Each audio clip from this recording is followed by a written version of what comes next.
Patten.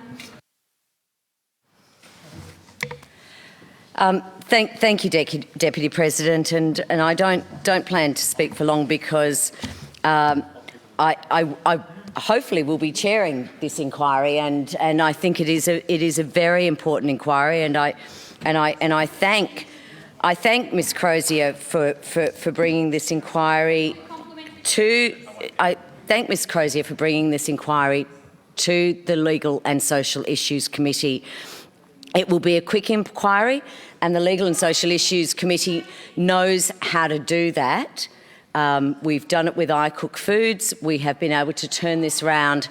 This will be a quick inquiry and an important inquiry, and I hope this actually, you know, we've heard a lot in the media around contact tracing, about the deficiencies in Victoria's contact tracing. And I think certainly when we've been looking at the hotel quarantine, it's almost like we should have been looking at how we did our contact tracing. I must say I have been reassured in recent times that our contact tracing has improved significantly. I'd say we're probably one of the few states where contact tracing has been stress tested.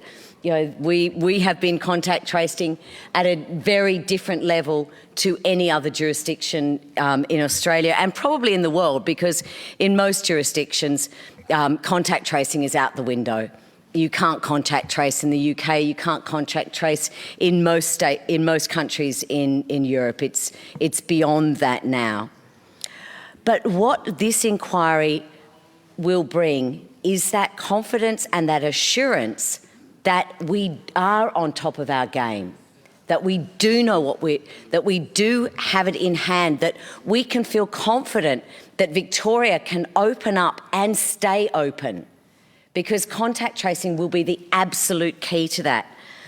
Now, you know, we early, you know, and it actually seems like a decade ago. It certainly seems like more than a year ago that we started talking about the COVID Safe app, and I for one actually downloaded that app, and I for one actually keep it open. Of course, that app didn't prove to be what we had hoped it would be in that contact tracing. If we had seen, so that didn't work.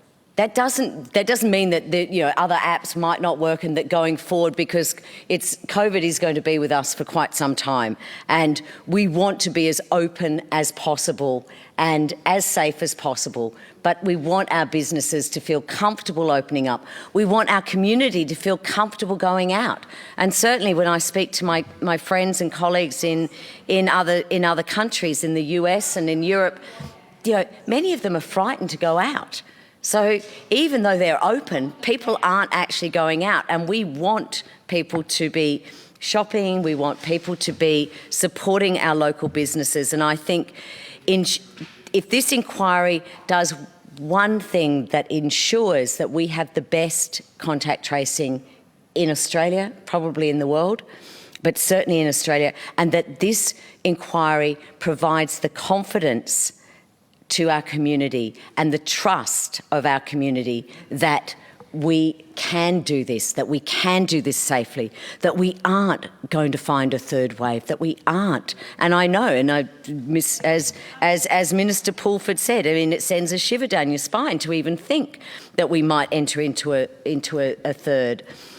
I'm also pleased to hear that there's other inquiries, and I'm pleased to hear that Alan Finkel is also looking at this, and I have no doubt that we will be speaking to those inquiries and sharing that information and learning, and having a state-specific inquiry to do this will bring the expertise of this state, bring the knowledge of this state into this inquiry, and I think it will complement the other inquiries that are occurring. So I note that we are continuing to improve.